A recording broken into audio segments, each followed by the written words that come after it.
ఎన్నికలకు ముందు కాంగ్రెస్ పార్టీ నాయకుల బిడ్డల మీద ఆరోపణలు చేసిన రాజస్థాన్‌లో చివరికి బీజేపీ ప్రభుత్వం వచ్చి ఆ కాంగ్రెస్ నాయకుల బిడ్డలకి క్లీన్ చిట్ ఇచ్చినటువంటి ఉదంతం ఇప్పుడు పెద్ద చర్చనీయాంశమైంది.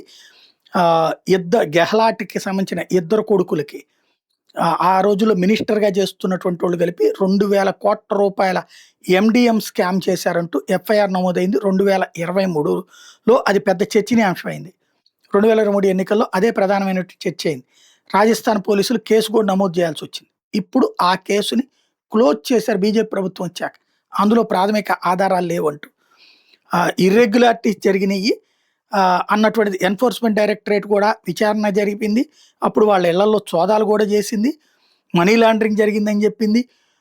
కోవిడ్ ఎరా మిడ్ డే మీల్‌లో ఎండీఎం అంటే అదనమాట. కోవిడ్ ఎరాలో మిడ్ డే మీల్‌లో డబ్బులు తినేశారు వాళ్ళు, గవర్నమెంట్ అఫీషియల్స్, ప్రైవేట్ వాళ్ళు కలిపి అన్నటువంటిది. బట్ అందులో ఆ ఇద్దరిలో ఎవరైతే ఒకతను భారతీయ జనతా పార్టీలో చేరారని, అందుకనే కేసు క్లోజ్ చేశారంటూ ఇప్పుడు కాంగ్రెస్ పార్టీ తీవ్రంగా విరుచుకుపడుతోంది.